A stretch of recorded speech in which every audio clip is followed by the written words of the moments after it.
Praise the lord. దేవుని పరిశుద్ధ నామమునకు మహిమ కలుగును గాక. ప్రియా దేవుని బిడ్డలారా, ఈ రెండవ మాసంలో రెండవ పునరుత్థాన దినంలో మరొకసారి మనం అందరం చేరి దేవుని మాటలు ధ్యానించటానికి ప్రభు మనకిచ్చిన ఇటు మంచి అవకాశాన్ని బట్టి ఎంతైనా వందనస్తులమై ఉన్నాం.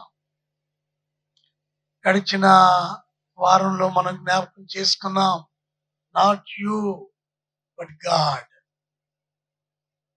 దేవుడు ఏ రీతిగా మన పట్ల, మన జీవితాల పట్ల కార్యాలు చేస్తూ ఉన్నాడు. ఆ తర్వాత ఒకే ఒక్కడు ప్రభు అని యేసయ్య. మనం ఒంటరి వారిగా ఉన్నా ఆయన మనల్ని విడిచిపెట్టకుండా మేలు చేసి ఆదరించేవాడు, కృప చూపువాడు ప్రభు. ఆ రీతిగా ప్రభుని సేవించాం, ఆరాధించాం. ఆయన గొప్ప కార్యాలు చేయవాడని, ఒంటరి వారిని అయినా సరే ఆయన గొప్ప జనముగా చేస్తాడు అని చెప్పుకున్నాం. ఈ ఉదయ కాలంలో వీటన్నిటికీ భిన్నమైన రీతిలో మరొక విషయం నేను మీ ముందుకు తీసుకొస్తున్నా. స్తుతించుటకై రేపబడుట. ఈ మాట కొద్ది నెగిటివ్ ఇంపాక్ట్ చూపిస్తుంది, కానీ దీన్ని మనం పాజిటివ్ గానే తీసుకోవాలి. 95వ కీర్తనలో భక్తుడు దావీదు ఇశ్రాయేలీలను, యోధా ప్రజలను, దేవుని బిడ్డలను ఈ రీతిగా పిలుస్తూ ఉన్నాడు, లేకుంటే వారిని రేపుతూ ఉన్నాడు, లేక రెచ్చగొడుతూ ఉన్నాడు.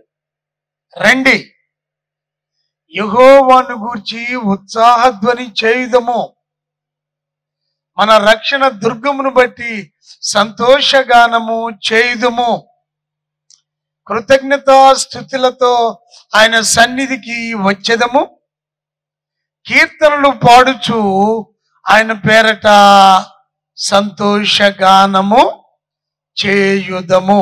ఆమేన్.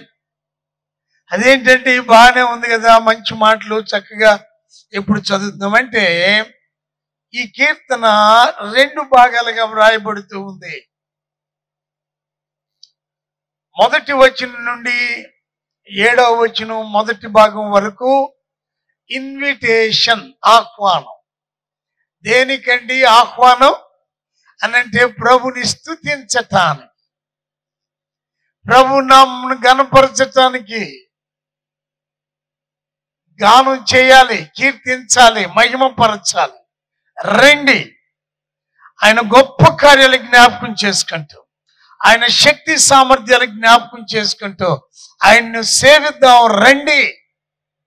ఇది దావీదు భక్తుడు ఇస్తూ ఉన్న ఒక గొప్ప పిలుపు. ఆమేన్. ఈనాడు లోకంలో ప్రతి ఒక్కరికి కూడా ఇదే పిలుపు ఇవ్వబడుతూ ఉంది. ప్రభువైన యేసుక్రీస్తు వారు మరలా రెండవ మారు ఈ లోకానికి వచ్చే మునుపు నీకు, నాకు, ప్రతి ఒక్కరికి కూడా, లోకంలో ఉన్న ప్రతి ఒక్కరికి ఇవ్వబడే పిలుపు ఏమిటంటే, రండి, యెహోవాను గురించి ఉత్సాహధ్వని చేయుదము. ఎందుకంటే ఆయన గొప్ప కార్యాలు చేయవాడు, ఆయన మహాదేవుడు, అందరికీ పైగా ఉన్నవాడు. భూమి అగాధ స్థలములు, పర్వత శిఖరములు, సముద్రము, సమస్తము ఆయన చేతిలో ఉన్నాయి. ఆయనే చేశాడు. ఆ తర్వాత అంటున్నాడు చక్కని మాట, ఆయన మన దేవుడు, మనము ఆయన పాలించు ప్రజలము, ఆయన మేపు గొర్రెలము. హల్లెలూయా. ఎంత ధన్యత, దీవెన. నేను దేవుని బిడ్డను, దేవుడు నన్ను కాపాడుతాడు, దేవుడు నన్ను నడిపిస్తున్నాడు, దేవుడు నాకు సహాయం చేస్తాడు అనే ఈ భరోసా ప్రభుని స్తుతించటంలో మనం పొందుకుంటున్నాం. చాలా మంది బిడ్డలు దేవుని స్తుతించటంలో అలక్ష్యం వహిస్తూ ఉన్నారు. కొన్నిసార్లు మందిరానికి వచ్చినప్పుడు పాటలు పాడే వారితో కలిసి పాడలేకపోవటం. విచిత్రమైన మరొక పరిస్థితి ఏమిటంటే, పాటలు అయ్యే వరకు మందిరానికి రాకపోవటం. చాలా శోచనీయం ఇది. నీ నుండి నా నుండి ప్రభు కోరేది స్తుతి గానాలు, స్తుతి ఆరాధన ఆయన కోరుతూ ఉన్నాడు. ఆయన్ను స్తుతించుటను బట్టి మన హృదయాలలో దేవుని పట్ల కృతజ్ఞతా భావము ఉప్పొంగుతూ ఉంటుంది. ఆ కృతజ్ఞత నుండే దేవుని పట్ల ప్రేమ, అనురాగం, విడదీరని బంధము దేవునితో మనం కలిగి ఉంటాం. చాలా మంది ఈ అనుభవానికి దూరం అవుతూ ఉన్నారు. భక్తుడైన దావీదు దేవుని ప్రజలైన ఇశ్రాయేలీలను ఈ విషయంలోనే ఆయన రెచ్చగొడుతూ ఉన్నాడు. ఆమేన్. ప్రేరేపిస్తూ ఉన్నాడు, రేపుతూ ఉన్నాడు. రండి రండి, యెహోవాను గూర్చి ఉత్సాహధ్వని చేయండి. రండి, ఆయన సన్నిధిని నమస్కారం చేసి సాగిలపడదాం. ఎంత గొప్ప మాటలు! ఎందుకు ఈ రీతిగా చేయాలి అని అంటే, ఈ 95వ కీర్తన 7వ వచనం 2వ భాగం నుండి 11వ వచనం వరకు కారణాలు చెప్పబడుతూ ఉన్నాయి. దేవుని పట్ల కృతజ్ఞత లేకుండా, దేవునిని స్తుతించకుండా, ఆరాధించకుండా, ఆయన్ని సేవించకుండా ఉంటున్నాము అనంటే మన మనసులలో చేదైన బీజం ఏదో పడి ఉంది. దేవునిని సేవించటానికి, దేవునిని స్తుతించటానికి మన మనసులు సిద్ధంగా లేవు. దానివల్ల ఏమవుతుందండి అని అంటే, ఇశ్రాయేలీయుల జీవితాలలో కొన్ని సంఘటనలు భక్తుడు, కీర్తనకారుడు దావీదు మహాశయుడు తెలియజేస్తూ ఉన్నాడు. మెరీబా దగ్గర వారికి కలిగిన అనుభవం, మస్సా దినమున వారు పొందుకున్న అనుభవం, వారి పితరులు అరణ్య మార్గం అంతటిలో మాటి మాటికి ప్రభుని పరిశోధిస్తూ, శోధిస్తూ, పరీక్షిస్తూ వారి జీవితాలు ఎలా కొనసాగుతూ వచ్చినాయి. సనుగుడు, గొనుగుడు. ఎందుకని? దేవుని పట్ల కృతజ్ఞతా భావము లేదు. దేవునిని వారు స్తుతించిన వారు, ఘనపరిచిన వారు కారు. అందుకనే దేవుని వాక్యం తెలియజేస్తూ ఉంది, వారు తమ హృదయములను కఠినపరచుకొనిరి. ప్రియులారా, దేవుని పిల్లలు హృదయాలు మెత్తనివిగా ఉండాలి. ఆమేన్. అందుకని యెహెజ్కేలు గ్రంథంలోను, ఇర్మియా ప్రవచన గ్రంథంలోను దేవుడు అంటూ ఉంటాడు, మీ రాతి గుండెను తీసి నేను మీకు మాంసపు గుండెను ఇచ్చేదను. దేవుని పట్ల స్తుతి, ఆరాధన, కృతజ్ఞతా భావము కలిగి ఉండాలి. లేకపోతే హృదయాలు కఠినమవుతాయి. హృదయం కఠినమైతే ఏమవుతుందండి? దేవునికి కోపం వస్తుంది. దేవుడు విసిగిపోయి ఆయన కోపగించుకొని చివరకు ఆ ఇశ్రాయేలీయుల్ని ఏమన్నాడు అని అంటే, వీరెన్నడూ నా విశ్రాంతిలో ప్రవేశింపకూడదు అని ప్రమాణము చేసి తినే. గమనిస్తున్నారా? ఐగుప్తు దేశంలో బయలుదేరిన ఇశ్రాయేలీయులు ఎందువలన వారందరూ వాగ్దాన దేశానికి వెళ్ళలేకపోయారు అని అంటే వారి హృదయ కాఠిన్యం, వారి మనస్సులు కఠినపరుచుకున్నారు. ఎందుకు కఠినమైన? వారి హృదయాలలో కృతజ్ఞత లేదు, వారి జీవితాలలో కృతజ్ఞతకు చోటు ఇవ్వలేదు. ఎందుకని అంత కాఠిన్యంగా ఉన్నాయి? వారు ప్రభుని స్తుతించటం లేదు. ప్రభు చేసే గొప్ప కార్యాలు, ఎన్నో కార్యాలు వారు చూస్తున్నారు, అనుభవిస్తున్నారు. ఐగుప్తు దేశం నుండి బయటికి రావటమే అద్భుతాలతో వారు బయటికి వచ్చారు. వారి గుమ్మం నుండి అడుగు బయట పెట్టటమే మహత్కార్యాలతో బయటకు వచ్చారు. దేశం నుండి బయటికి రావటము, పొలిమేరను దాటి వేరే దేశం ఎడారి ప్రాంతానికి రావటం అనేది అద్భుతాలతో వచ్చారు. అవేవి వారు మనసును పెట్టలేదు. ప్రియులారా, ఈ ఉదయ కాలంలో భారంతో ఈ మాట చెబుతూ ఉన్నా. నువ్వు ప్రభుని స్తుతిస్తున్నావా? దేవుని పట్ల నీ కృతజ్ఞత భావం ఉందా? నువ్వు దేవునికి కృతజ్ఞత చెల్లించే వ్యక్తివైతే దేవుని పట్ల నువ్వు గొప్ప ప్రేమ కలిగి ఉంటా, ప్రభుని గణపరిచే బిడ్డగా ఉంటా. ఈ ఉదయకాల సమయంలో గమనించుదాం. రీసెంట్ గా నేను విన్న ఒక నిజ సంఘటన. ఒక యవన బిడ్డ చక్కగా పాటలు పాడేది, దేవుల్లో ఆనందంగా ఎదుగుతూ ఉంది. కొంతకాలానికి వారి తల్లిదండ్రులు ఆమెకు ఘనంగా వివాహం చేశారు. వివాహమైన కొద్ది కాలం బాగున్నారు వారిరువురు. ఆ తర్వాత చేసుకున్న భర్త ఆమెను బహుగా హరాస్ చేయటం మొదలు పెట్టాడు. చివరకు ఆమెను విడిచిపెట్టి వెళ్ళిపోయాడు. పెళ్ళైన కొద్ది దినాలలోనే, 4-5 మాసాలలోనే ఇది జరిగింది. ఆ బిడ్డ జీవితం చిత్రమైపోయింది.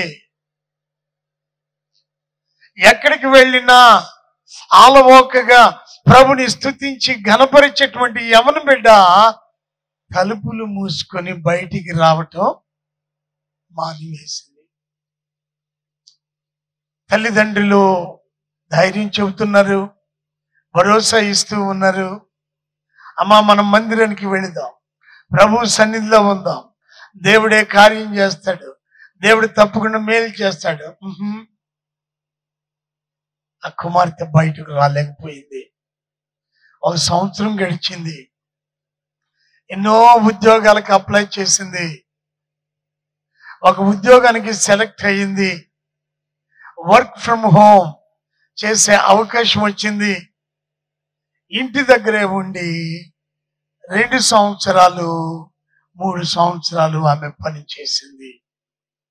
ఇంట్లోనే ఉంటుంది, బయటికి రావట్లేదు.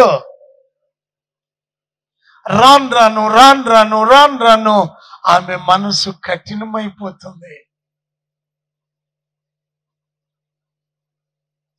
అయితే దేవుడు ఆశ్చర్యకరంగా ఆమెను హైదరాబాదు పట్టణానికి నడిపించాడు. ఆ ఆఫీస్ వారు, అమ్మా ఇంకా ఇంటి దగ్గర ఉండి చేయటానికి లేదు, మీరు ఇక్కడికి వచ్చేయాలి, ఇక్కడే ఉండి పని చేయాలి అన్నారు. తప్పలేదు. హైదరాబాద్ వెళ్ళారు. అక్కడ కూడా 4-5 వారాలు ఎటూ వెళ్ళలేదు. ఇంట్లోనే ఉంటే, తీసుకున్న రూమ్ లోనే ఉంటే మనసంతా ఎంతో చికాకుగా, వేదనగా మారిపోయింది. నిదానంగా దగ్గరలో ఒక మంచి మందిరం ఏముంది, చక్కని వాక్యం అందించే మందిరం ఎక్కడా అని వెతుకుతూ వెళ్ళారు. ఒక మందిరాన్ని కనుగొన్నారు. ఒక 4 వారాలు గడిచిన తర్వాత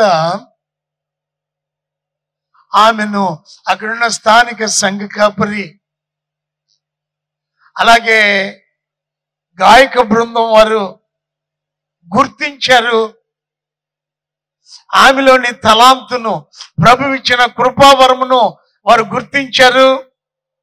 ప్రభుని గణపరచటానికి కోయర్లో చేర్చుకున్నారు.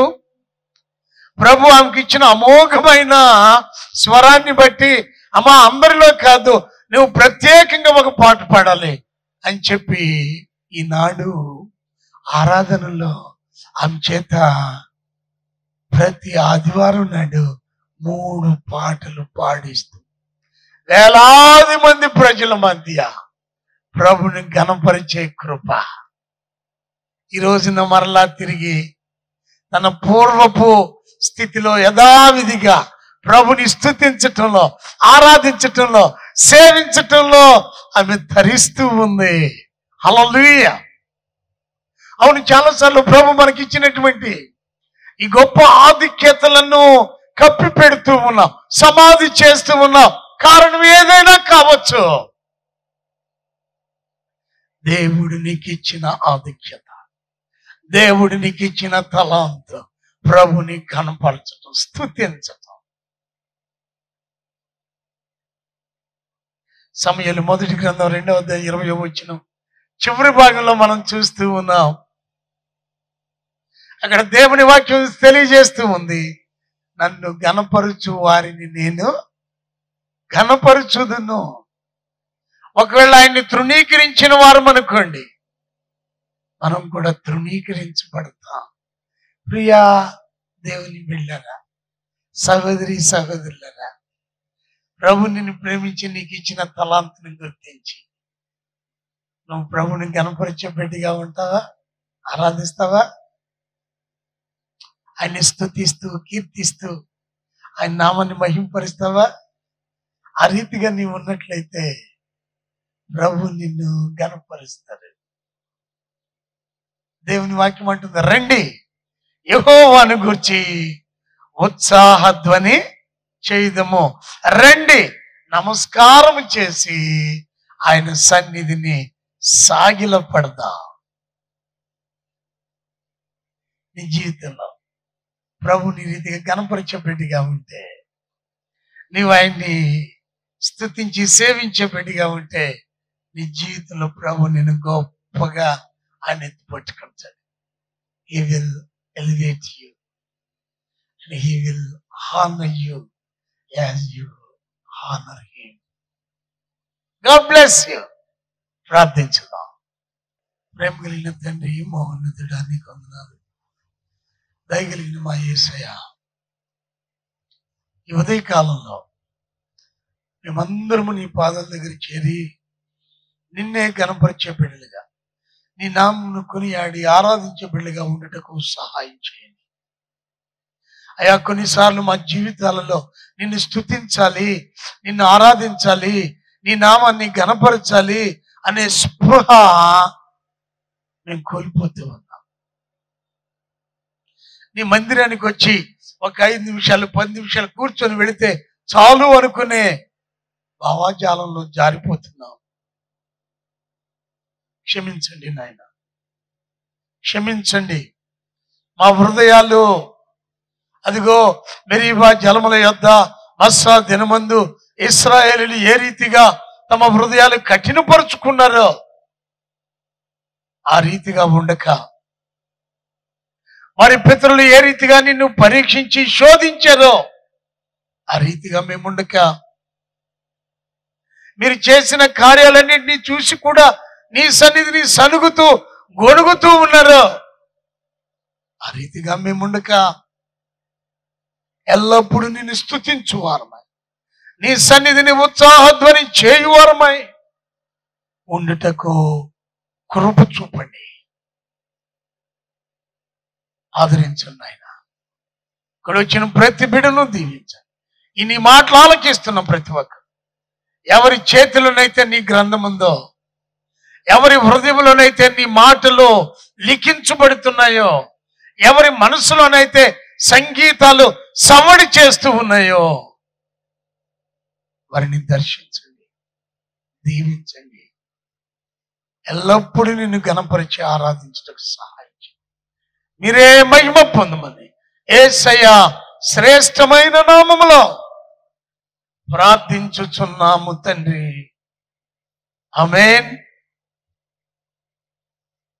పరమ తండ్రి అయిన దేవుని ప్రేమ, ప్రభుని యేసు క్రీస్తు వారి కృప, పరిశుద్ధాత్మ దేవుని అన్యోన్య సహవాసము ఆయన పాదసన్నిధిని చేరిన మనకు ఎల్లప్పుడూ స్తుతిగానాలతో ప్రభువును కొనియాడి ఆరాధిస్తున్న బిడ్డలకి ఎల్లరికూ ఇప్పుడు ఎల్లప్పుడూ సదాకాలం తోడయుండి నడిపించునుగాక. ఆమేన్. God bless you. దేవుడు మిమ్మల్ని దీవించునుగాక.